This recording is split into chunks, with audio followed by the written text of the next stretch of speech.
കിന്നർ കൈലാസം കഴിഞ്ഞ്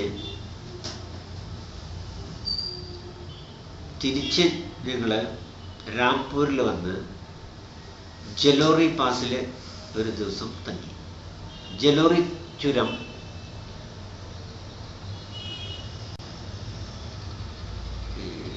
കുളു മണാലിയിലേക്കുള്ള ഒരു പ്രവേശന മാർഗം കൂടിയാണ്. സാധാരണഗതിയിൽ സിംലയിൽ നിന്ന് പോകുമ്പോൾ ഈ ജലോറി പാസിൽ കൂടി വരേണ്ട കാര്യമില്ല. പക്ഷെ ജലോറി പാസിൽ ഒരു ദിവസം താമസിച്ച് അവിടെയുള്ള മഹാകാളി ക്ഷേത്രത്തിലെ ദർശനം നടത്തി, അവിടുത്തെ തടാകത്തിൽ കുളിച്ച് അങ്ങനെയാണ് ഞങ്ങൾ മണാലിയിലെത്തിയത്. മണാലിയിൽ നിന്ന് ധർമ്മശാല, ഡൽഹൌസി, ഖജിയാർ, സുൽത്താൻപൂർ, ചമ്പ, ബ്രഹ്മോർ, അങ്ങനെയാണ് ഞങ്ങൾ ബ്രഹ്മോറിലെത്തിയത്. ഹിമാചൽ പ്രദേശിലെ ചമ്പ എന്ന ജില്ലയിലാണ് ഈ ബ്രഹ്മോർ എന്ന സ്ഥലം. ബ്രഹ്മപുരി എന്നായിരുന്നു പുരാണങ്ങളിലെ ഈ സ്ഥലത്തിന്റെ പേര്. ബ്രഹ്മാവിന്റെ ആസ്ഥാനമായിരുന്നു ഒരു കാലത്ത് എന്നാണ് പറയുന്നത്. തന്നെയല്ല, മൂല പ്രകൃതി ജഗദാംബികയുടെ ആവാസം ഇവിടെ ഉണ്ടായിരുന്നു എന്നാണ് വിശ്വാസം. ബ്രഹ്മോറിൽ ഒരു ദിവസം താമസിച്ചപ്പോഴാണ് മണിമഹേഷ് കൈലാസത്തിലേക്കുള്ള യാത്ര അസാധ്യമാണെന്ന് അറിഞ്ഞത്. ഇവിടെയും ശ്രീകൃഷ്ണ ജന്മാഷ്ടമിക്കാണ് തീർത്ഥാടനം നടത്തുക. ഞങ്ങൾ പോയ സമയത്ത് മെയ് 2ാം വാരം കഴിഞ്ഞപ്പോൾ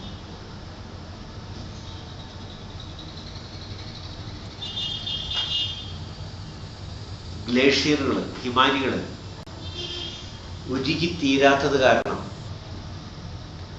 ഈ ഭാഗത്തേക്കുള്ള യാത്ര അത്യന്തം അപകടമാണെന്ന് തദ്ദേശീയർ പറഞ്ഞു. ഇത്രയും ദൂരം വന്ന് ഈ 4ാമത്തെ കൈലാസത്തിലേക്കുള്ള യാത്ര നടത്താൻ സാധിച്ചില്ലല്ലോ എന്ന് വിഷമിച്ച് ബ്രഹ്മോറിലുള്ള മറ്റ് അതിവിശിഷ്ടമായൊരു ക്ഷേത്ര സമുച്ചയത്തിലെ ദർശനം നടത്തി. ഇവിടെയാണ് യമരാജാവിൻ്റെയും ചിത്രഗുപ്തൻ്റെയും ക്ഷേത്രമുള്ളത്. മരണത്തിൻ്റെ അധിപനായ യമരാജാവിനും അദ്ദേഹത്തിൻ്റെ എഴുത്തുകാരനായ ചിത്രഗുപ്തനും ആണ് ഇവിടെ ഈ ക്ഷേത്രം.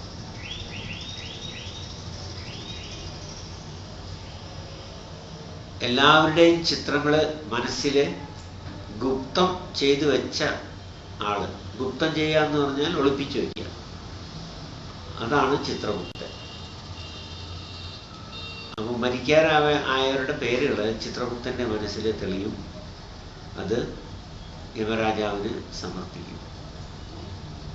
ഇവിടെ ബ്രഹ്മോറിൽ യമരാജാവിൻ്റെ ക്ഷേത്രത്തിൻ്റെ നേരെ പിൻവശത്തുള്ള ഒരു ഗുഹാമാർഗം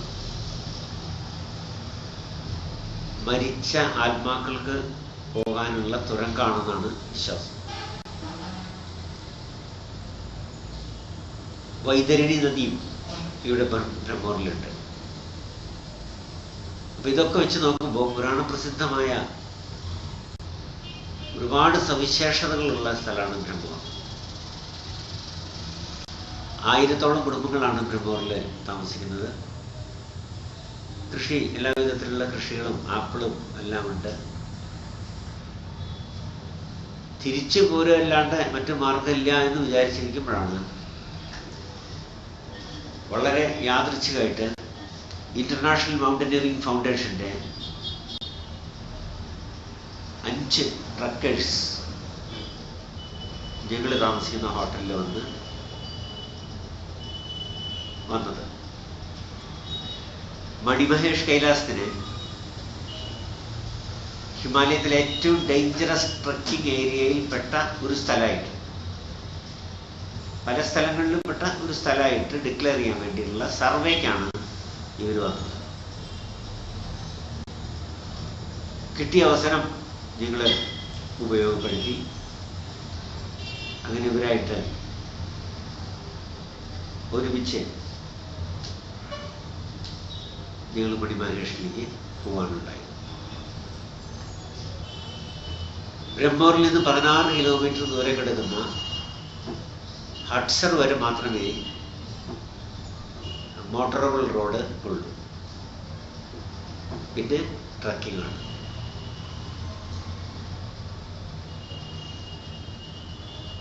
മണിമഹേഷ് കൈലാസ് യാത്രയ്ക്കുള്ള എല്ലാ സന്നാഹങ്ങളും ഞങ്ങൾ ഒരുക്കിയെടുത്ത് ഹഡ്സറിൽ നിന്നാണ് ട്രക്കിംഗ് തുടങ്ങിയത്. വിദേശികളുടെ സംഘം മുന്നിലും അതിന് 1 മണിക്കൂർ ഇടവിട്ട് ഞങ്ങളും യാത്ര തുടങ്ങി. ഡാൻചോ എന്ന് പറയുന്ന ഫസ്റ്റ് ദിവസത്തെ ക്യാമ്പ് വരെ ഉള്ള യാത്ര എപ്പോഴും ഡേഞ്ചറസ് എന്ന് പറയുമ്പോൾ അതിൽ അപാകതകളൊന്നും വിചാരിക്കരുത്. കാരണം ഒരു റേഞ്ചിൽ നിന്ന് ഒരു റേഞ്ച് പോകുമ്പോൾ അതാണ് ഡേഞ്ചറസ് എന്ന് തോന്നും. പിന്നെ വേറെ റേഞ്ചിലേക്ക് വരുമ്പോൾ അതിലും ഡേഞ്ചറസ് ആവുന്നത്. അപ്പം അങ്ങനെ അതുകൊണ്ടാണ് അങ്ങനെ തുടർച്ചയായിട്ട് അതിങ്ങനെ വാക്ക് ഉപയോഗിക്കുന്നത്. ഡാൻചോയിൽ എത്തുന്നത് വരെ ഉള്ള യാത്ര ഭീതിജനകം തന്നെയാണ്. 62 ഹെയർപിൻ ബെൻഡുകളും കുത്തനെ കിടക്കുന്ന മറ്റു കയറ്റങ്ങളും ഉരുകിത്തീരാത്ത വലിയ ഹിമാനികളും ഒക്കെ ഗ്ലേഷ്യറുകളൊക്കെ കടന്നിട്ട് വേണം ഈ ഡാൻചോയിലെത്താൻ. ഡാൻചോയിൽ ഞങ്ങൾ ഫസ്റ്റ് ക്യാമ്പ് സെറ്റ് ചെയ്തത്. മഴ ശല്യം വല്ലാതെ തുടങ്ങിയിട്ടുണ്ടായിരുന്നു. ആഞ്ഞടിക്കുന്ന കാറ്റും മഴയും ഞങ്ങളുടെ യാത്ര ഒരു ദിവസം വീണ്ടും ദീർഘിപ്പിച്ചു. അങ്ങനെ ഒരു ദിവസം ഡാൻചോയിൽ നിന്നതിന് ശേഷമാണ് അടുത്ത ലക്ഷ്യമായി ഗൗരികുണ്ടിലേക്കുള്ള യാത്ര തുടങ്ങിയത്.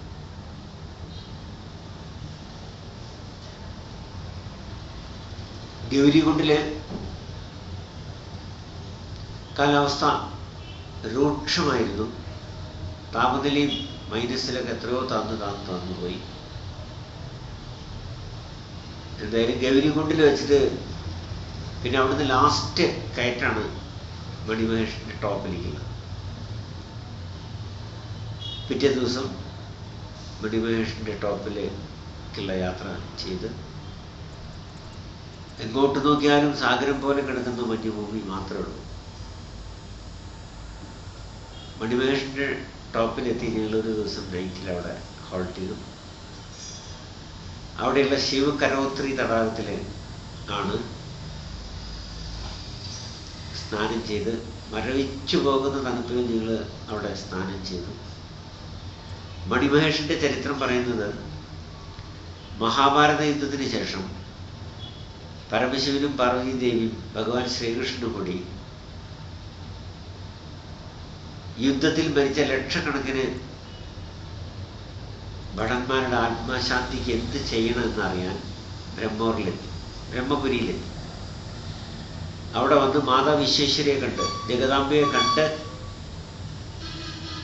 അഭിപ്രായം അറിയാനാണ് അവർ ഇവിടെ വന്നത്.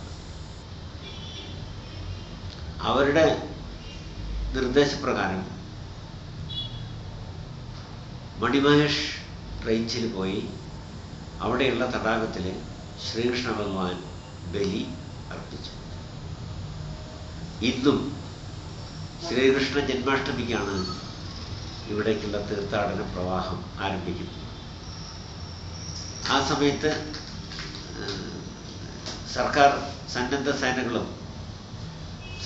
സന്നദ്ധ സേനകളൊക്കെ വളണ്ടിയർമാരൊക്കെ അണിനിരന്ന് തീർത്ഥാടകരെ സഹായിച്ച് ഗൗരികുണ്ട് വരെ മാത്രമേ മിക്കവാറും എത്തിപ്പെടാൻ സാധിക്കുള്ളൂ. അവിടുന്ന് അങ്ങോട്ട് മുകളിലേക്കുള്ള റേഞ്ചിലേക്ക് എത്തി അവിടെ വലിയ ബലി ഇടാൻ ചുരുക്കം പേരെ ഉണ്ടാവും. പക്ഷെ എന്നാലും ചമ്പ ഡിസ്ട്രിക്റ്റിലും സമീപ പ്രദേശത്തുള്ള ജില്ലകളിലൊക്കെ പെട്ട ആയിരക്കണക്കിന് തീർത്ഥാടകർ ജന്മാഷ്ടമി സമയത്ത് ഇവിടെ വരുന്നുണ്ട്. പലരും ഡാൻജോയിലെത്തി അവിടെയുള്ള നദിയിൽ ബലിയിട്ട് മടങ്ങും. ചിലർ ഗൗരികുണ്ട് വരെ പോയി എന്ന് വരാം. അപൂർവം ചിലർ ശിവ് കരോത്രി തടാകത്തിലും ബലിയർപ്പിക്കും.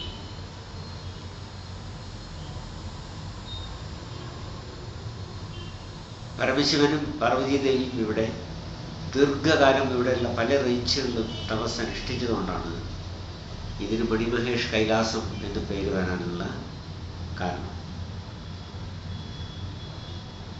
മണിമഹേഷിൻ്റെ ഏറ്റവും ടോപ്പിലെ നിരപ്പിൽ നിന്ന് നമ്മൾ നോക്കുമ്പോൾ തൊട്ടടുത്തുള്ള ശിവ പാർവതിമാർ തപസ് ചെയ്ത റേഞ്ചിലെ മുഴുവനും പർവ്വതങ്ങളിൽ രൂപപ്പെട്ട് കിടക്കുന്നത് പരമശിവന്റെയും പാർവതിയുടെയും ഗണപതിയുടെയും മറ്റും അനേക രൂപങ്ങളാണ്. കൈലാസ് മാനസരോവർ യാത്രയിലെ ഓംപർവ്വതം മഞ്ഞിൽ രൂപപ്പെട്ട് കിടക്കുന്ന ഓംപർവ്വതം പോലെ ഇവിടെയും ഈ പർവ്വതങ്ങളിലും ചിത്രം വരച്ച പോലെ കിടക്കുകയാണ്. മഞ്ഞ് വന്ന് മൂടുമ്പോൾ ഇതൊക്കെ മായും, മഞ്ഞ് ഇല്ലാതാവുമ്പോൾ വീണ്ടും തെളിയും. മണിമഹേഷ് കൈലാസ് യാത്രയും ബ്രഹ്മമുനി എന്ന ബ്രഹ്മവും ഹിമാലയത്തിലെ മറക്കാൻ പറ്റാത്ത മറ്റൊരു യാത്രയാണ്. എൻ്റെ 4ാമത്തെ കൈലാസം മണിമഹേഷ് കൈലാസമായി. ശ്രീകണ്ഠ മഹാദേവ് കൈലാസം 5ാമത്തെ. അതോടുകൂടി 5 കൈലാസങ്ങളും നടന്നുകൊണ്ട് തന്നെ പൂർത്തീകരിക്കാൻ സാധിച്ചു. 5 കേദാരങ്ങളെപ്പോലെ 5 ബദ്രിയെ പോലെ ഹിമാലയത്തിലെ 5 കൈലാസങ്ങളും